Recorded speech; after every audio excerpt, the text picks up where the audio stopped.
Bueno, muy buenos días. Nos encontramos con Juan Camilo Acuña, voz lírica que hace parte de este proyecto tan interesante que es un libro digital interactivo, Las Voces Líricas. Juan Camilo, cuéntanos un poco cuál es la razón de estar en este sitio tan especial que es una capilla donde tú tienes una trayectoria muy importante en tu tema de canto lírico. Claro que sí, bueno, muy buenos días para todas, para todos. Mi nombre es Juan Camilo Acuña, soy cantante lírico y estoy en este proyecto de Unas Voces Líricas.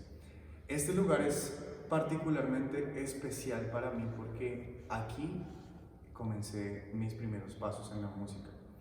Yo había comenzado a cantar en otras iglesias desde los 14 años, pero cuando llegué acá estaba en 11, es decir, en el 2011, en 11 en el colegio.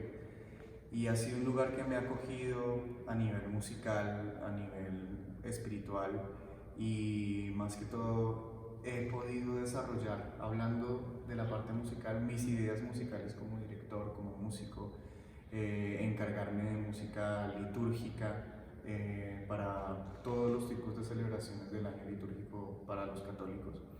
Entonces este lugar es un lugar muy importante, se llama la Orden Hospitalaria de San Juan de Dios, esta se llama la capilla antigua y este es el coro, mi oficina de todos los domingos, en donde he tenido muchas experiencias, muchas vivencias de momentos maravillosos, tardes largas de cantar, bueno, y de compartir otro tipo de experiencias. Hablando a nivel lírico, pues esto ha sido un gran reto también porque este lugar me ha traído muchas experiencias académicas, muchas experiencias artísticas, la oportunidad de dirigir, por ejemplo, de enseñar.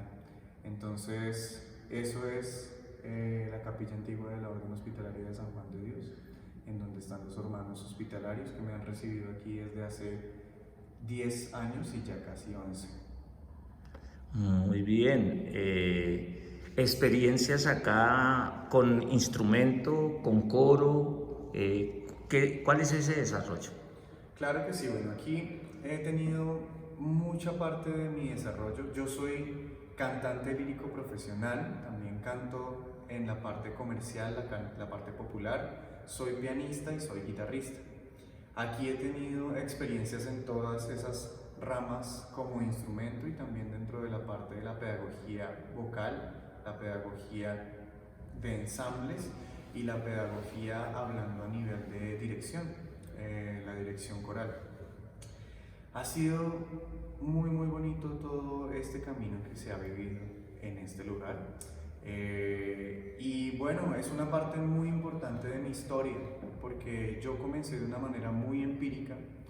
En nuestra primera parte de mi vida estaremos hablando acerca de todo lo que pasó antes de llegar a la universidad, a decidir, listo, yo ya voy a estudiar música. De hecho, uno de los hermanos de aquí fue de los que más me animó a decir como, venga, estudie música. Yo quería estudiar medicina y finalmente uno de los hermanos, que es un padre, el padre Fray Alfredo, me dijo, estudie música. Y bueno, yo me dejé llevar por ese consejo y aquí estoy.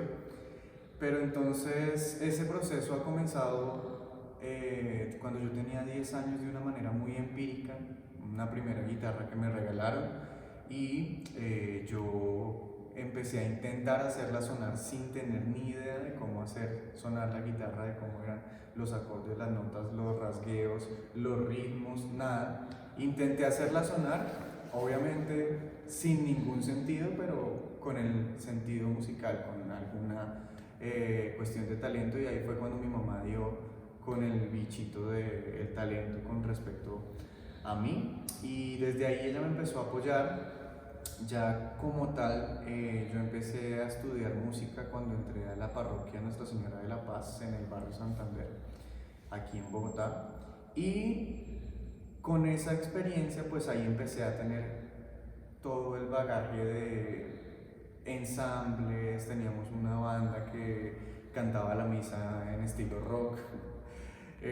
Ahí empecé a aprender más acerca de la guitarra y ya cuando mi mamá me vio las ganas, me vio que yo me llevaba la guitarra todos los días al colegio, me subía en el bus, se me partían las guitarras pues por andar en el goleo, pero yo llevaba la guitarra todos los días al colegio y tenía una carpeta con canciones de Bacilos, de Sin Bandera, de Andrés Cepeda, y cantaba en Pero el... en ese entonces eran solo letras o ya, digamos, incursionó en partitura o algo así, o No, en solo. ese momento era tan empírico que yo no tenía conocimiento de partitura, era solamente letra y acordes, Ah, ¿sí? ok. Letra, acordes y ritmos, y Ujú. me la aprendí a oído.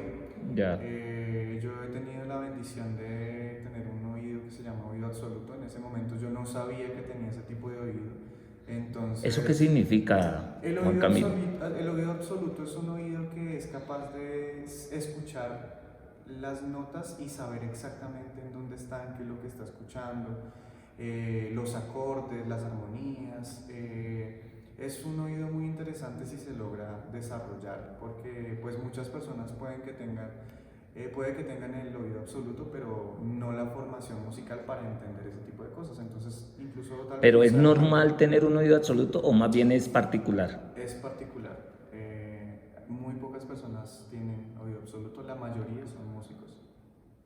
La mayoría que tienen oído Sí, absoluto claro, terminan eso no es siendo músicos porque exacto. eso les facilita, es como el don que les facilita el proceso musical. Sí, yo digo que es más bien la cualidad física. El oído es un mundo maravilloso que genera conexiones entre nuestro cerebro y nuestro oído interno y es maravilloso porque, por ejemplo, a la hora de cantar una nota, una persona que está afinada piensa antes en su oído interno la nota y luego La la produce. canta para no... Eso pasa en fracciones de segundo. Y Entonces, eso sería exactamente lo que le pasa al que hace lo contrario, que no coordina y por eso no da la nota. es muy probable que la coordinación no sea tan alta como la de una persona que sí puede afinar. Pero entonces las coordinaciones se ven en distintos tipos. Por ejemplo, hay coordinación a nivel de altura, de notas, de frecuencias, pero también hay gente que, por ejemplo, coordina muy bien la parte del ritmo, ¿sí? Y la parte del ritmo también tiene que ver con el oído y tiene que ver, por ejemplo, con el equilibrio. Entonces, son muchas cosas. El cuerpo es un instrumento maravilloso. A mí muchas veces me preguntan, bueno, ¿y usted qué instrumento toca? Y yo le digo, no, yo soy cantante profesional. Ah, pero usted no toca ningún instrumento. Y yo, es que la voz es un instrumento, el cuerpo es el instrumento, el aparato fonador, la laringe, el diafragma, los pulmones, la tráquea, todo eso es un instrumento maravilloso, natural. Y Bueno, la percusión es golpe, ¿no? Son instrumentos que ayudan mucho a llevar el ritmo. sí, claro, la percusión es también maravillosa. Y un músico pues tiene que tener la parte rítmica muy interiorizada, pues porque es una cualidad muy importante de la música. Recordemos que las cualidades de la música son timbre, intensidad, ritmo, por ejemplo, duración en este caso. Entonces es maravilloso como darse cuenta cómo empezar en todo esto me ha llevado a otras cosas, como estudiar la carrera de música, ya ser un músico profesional. Y esa es un poco la historia. Después, para retomar lo que estaba contando, después de que yo pues empiezo como con esta vida, mi mamá ya me empieza a ver muchas más actitudes y ya empieza como a apoyarme mucho más, ¿sí? También yo empecé a crecer en la iglesia, entonces de repente ya no cantaba solo, no cantaba acompañado, sino ya empecé a cantar solo. De repente ya me empezó a tener una carga laboral, eso, a representar una carga laboral y yo tenía 15 años. Y sin Entonces, embargo, empírico. sí, seguía siendo empírico. Entonces ya mi mamá me dijo, no, pues vamos a estudiar. Y yo empecé a tomar unos cursos del SENA que eran gratuitos acerca de ensamble de música de cuerda frotada, ¿sí? De cuerda punzada, perdón. Guitarras, timbres, todo este tipo de cosas. Allí conozco música colombiana. Entonces, por ese lado, bien. Hasta que ya decidí finalmente que yo quería estudiar música de una manera mucho más formal y entonces empecé a estudiar canto de manera más formal, piano, teoría, solfeo, empecé a conocer todas las cuestiones de la partitura y ahí ya fue cuando nos fuimos pues. Y también todo esto tiene que ver mucho con mi abuela, porque mi abuela fue la que me incursionó en el mundo de la iglesia, la que me llevaba y a mí me daban ganas de cantar. Yo me sentía frustrado, por ejemplo, cuando íbamos a una misa y no había cantante. Entonces yo decía, ay, qué bacano sería poder yo cantar, ¿sí? Hasta que ya un día yo le dije a un sacerdote, venga, no hay cantante, me deja cantar. Y entonces terminé cantando yo.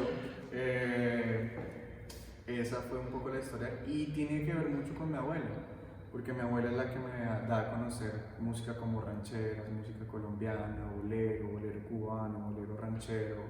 Entonces, hoy en día para mí eso es muy importante. Yo hago una serenata y ese repertorio está todo el tiempo ahí. Y yo, con respecto a la música de la liturgia y la música católica, tengo ya mucha experiencia, no solamente en español, sino también en inglés, con el bagaje de la carrera de cantante lírico, pues obviamente uno también puede cantar himnos que son solemnes de música sacra. Acá, por ejemplo, en Semana Santa, es una gran oportunidad para hacer muchas cosas y no pues quedarnos como siempre en lo mismo que tenemos en la mente.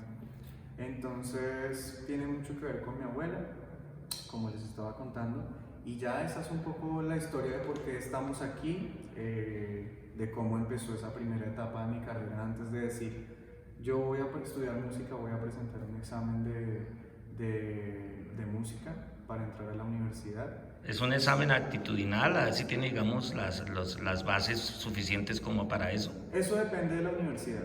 Cada universidad que ofrece el programa de música hace un examen diferente. En mi caso yo me presenté a dos universidades, a la Universidad Nacional y a la Central, y pasé a ambas universidades, más sin embargo yo decidí quedarme en la Universidad Central. ¿De qué se compone un examen, por ejemplo, en la Universidad Central? Hay una parte que es de admisión de ritmo, hay otra parte en la que lo ponen a uno a leer la partitura a primera vista. Es una partitura que realmente es sencilla, pero pues de pronto para una persona en ese momento puede ser complicada, ¿sí? Entonces esa partitura demuestra si la persona conoce acerca o no.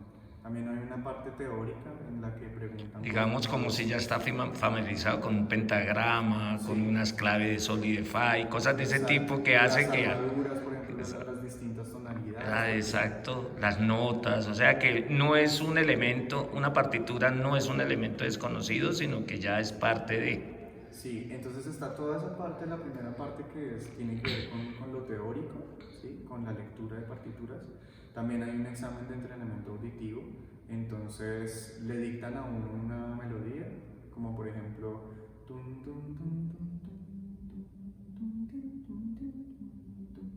Y el aspirante tiene que transcribirla, escribir do, re, mi, fa, sol, la, do, y así tiene que escribirla en la partitura. Entonces, eso es una parte teórica. Ya si el estudiante pasa de esa parte, ya pasa a la parte práctica. Entonces, cada uno se presenta a un instrumento, ¿sí? En mi caso, yo me presenté a canto lírico y la prueba de admisión de canto lírico eran 3 piezas. Una obra que fuera escrita en italiano, una obra académica del canto lírico, pero de escogencia libre, o sea, yo la podía escoger, pero era libre, pero tenía que ser de eso.